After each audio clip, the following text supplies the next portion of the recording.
नमस्कार दोस्तों, good morning. कैसे हैं आप लोग? कमेंट करके ज़रूर बताइएगा। Welcome back to my YouTube channel.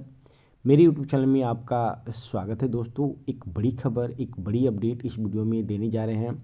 देख सकते हैं कि बिहार बोर्ड की तरफ से एक ये निकाला गया है कि स्टेट के रिजल्ट के बाद अब बीपीएससी जल्द शुरू करेगा नियुक्ति। यानी कि अगर कहीं प्रोसेस रुका हुआ था बीपीएससी तैयारी 4 को लेकर, तो स्टेट को चलते ही अब स्टेट का रिजल्ट भी आ गया है। बहुत सारे अभ्यर्थी सफल भी हो गए हैं। देख सकते हैं कि तैयारी 4 का शेड्यूल जारी होने का रास्ता साफ, जल्द शुरू होगी नियुक्ति की प्रक्रिया। जी हाँ, अब जो स्टेट पास कर गए हैं उनको टीआरई 4 में बैठने का मौका मिलेगा ही साथ में, क्योंकि अच्छी खासी सीट 9th 10th और 11th 12th में आपको देखने को मिल सकता है। 1 to 5 और 6 to 8 से ज़्यादा कहीं सीटें आपको 9th 10th और 11th 12th में होगा। जो कैंडिडेट पेपर 1 और पेपर 2 पास किए हैं उनके लिए काफ़ी बेनिफिट होने वाला है। कंपटीशन काफ़ी टफ होगा क्योंकि सीटें बहुत कम हैं। जी हाँ, बार बार बोला जा रहा है कि 25 से 27 हज़ार के बीच में ये सीटें रहने की उम्मीद है। एक खबर पटना छप के आ रही है और पटना के न्यूज़पेपर में इस न्यूज़ को प्रकाशित किया गया है। तो चलिए इस खबर को विस्तार से देखते हैं। जो लोग चैनल पर नए जुड़े हैं एक बार चैनल को सब्सक्राइब जरूर कर लीजिएगा, क्योंकि टीआरई 4 से रिलेटेड ही अब अपडेट लेके आते रहते हैं। बिहार विद्यालय परीक्षा समिति बिहार बोर्ड की ओर से स्टेट का रिजल्ट जारी होने के साथ ही शिक्षक नियुक्ति प्रक्रिया का रास्ता साफ हो गया है। बीपीएससी के द्वारा जल्द ही चौथे चरण की शिक्षक नियुक्ति प्रक्रिया शुरू की जाएगी। शिक्षा विभाग ने घोषणा की है कि इसी महीने नियुक्ति प्रक्रिया को पूरा शेड्यूल जारी कर दिया जाएगा। यानी कि आपको जनवरी में, जैसा कि बार बार बोला जा रहा है कि 26 जनवरी आपके लिए महत्वपूर्ण होगा, तो जनवरी महीना आप के लिए महत्वपूर्ण होने जा रहा है और ये काफ़ी बेनिफिट होगा आपके लिए, क्योंकि इस महीना आपको टीआरई 4 का नोटिफिकेशन देखने को मिल सकता है। हालांकि परीक्षा के संबंध में अभी आधिकारिक तौर पर कुछ नहीं बताया गया है, लेकिन उम्मीद की जा रही है कि मार्च या अप्रैल में टीआरई 4 की परीक्षा हो सकती है। यानी कि मार्च या अप्रैल, यानी कि अभी भी आपके पास 3 महीना का समय है, तैयारी आप अच्छा से कर सकते हैं। शिक्षा विभाग जोर शोर से इसकी तैयारी कर रहा है। करीब 25 से 27 हज़ार सीटों पर नियुक्ति की बात कही जा रही है। डोमिसाइल लागू, महिलाओं को 35% आरक्षण है। यानी कि इस बार जो बहाली होगा इसमें डोमिसाइल भी लगा हुआ है और जो महिला लोग हैं उनको 35% आरक्षण भी दिया जाएगा। इस बार टीआरई 4 में डोमिसाइल नीति लागू रहेगी।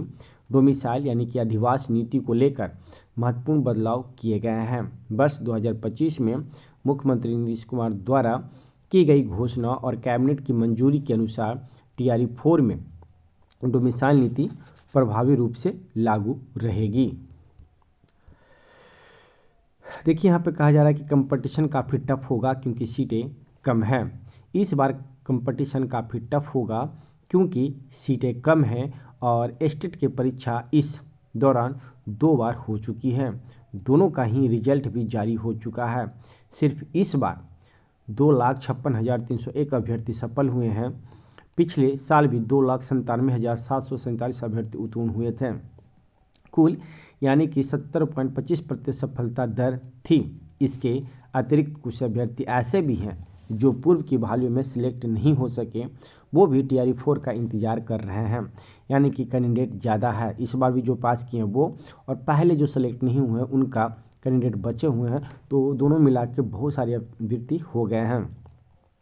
शिक्षा प्रतियोगी परीक्षाओं के एक्सपर्ट राजकिशोर ने बताया कि जो पूर्व की बहालियों से बची रह गई सीटें हैं उसी पर इस बार की बहाली का अनुमान है।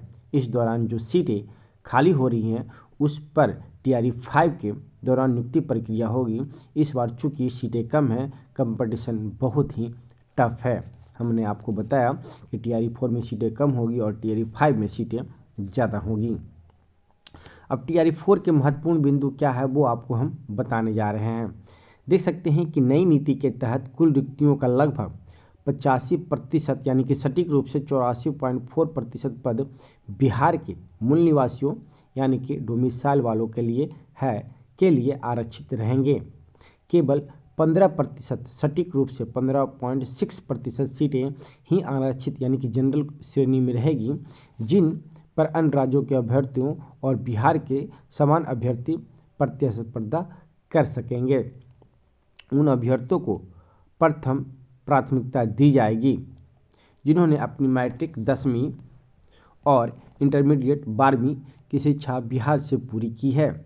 महिलाओं के लिए 35% आरक्षण के तहत भी स्थानीय निवास नियम यानी कि डोमिसाइल को अनिवार्य कर दिया गया है।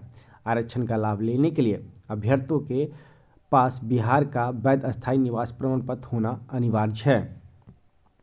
अब यहाँ पे देख सकते हैं कि TRE 1 और 2 और 3 में कितने पदों के लिए आवेदन मांगे गए थे। TRE 1 में जहाँ 1,70,000 सीटों के लिए वैकेंसी आई थी और 1,22,324 अभ्यर्थियों को सफल घोषित किया गया था, जिनमें लगभग 1.10 लाख ने योगदान दिया। TRE 2 में 1,22,000 की नियुक्ति निकाली गई, उसमें लगभग 96,000 अभ्यर्थी सफल हुए थे, जिनमें से लगभग 70,000 शिक्षकों की अंतर नियुक्ति हुई थी। TRE 3 में कुल लगभग 87,774 पदों के लिए आवेदन मांगे गए थे, जिनमें से अंतिम चयन प्रक्रिया के बाद करीब 21,166 पद रिक्त रह गए थे।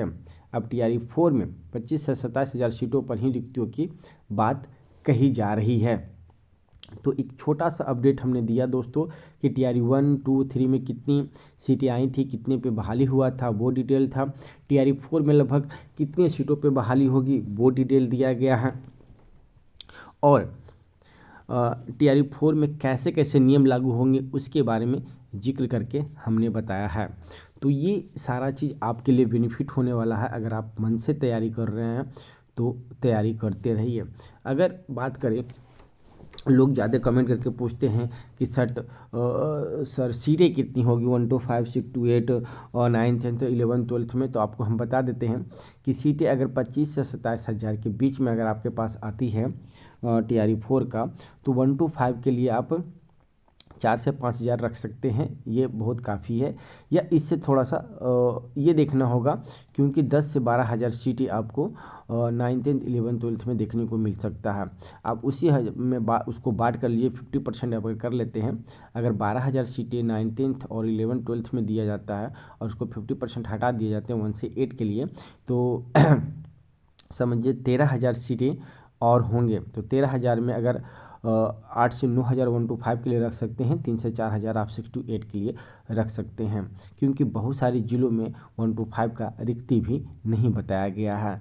तो इस अनुमान से आप ये रेशियो, एक अनुमान हम बता रहे हैं, इसको कंफर्म नहीं मानिएगा, एक रेशियो रखिए 7 से 8,000 का आपके बीच 1 to 5 का हो सकता है, और 4 से 5-6,000 के बीच आपको 6 to 8 का ये सीटें होने की उम्मीद लग रही है। तो एक छोटा सा अपडेट हमने आपको दिया दोस्तों। इस तरह का और भी कुछ अपडेट आता है तो उस अपडेट से भी हम आपको रूबरू कराएंगे। फिर मिलते हैं एक नेक्स्ट वीडियो में। धन्यवाद दोस्तों।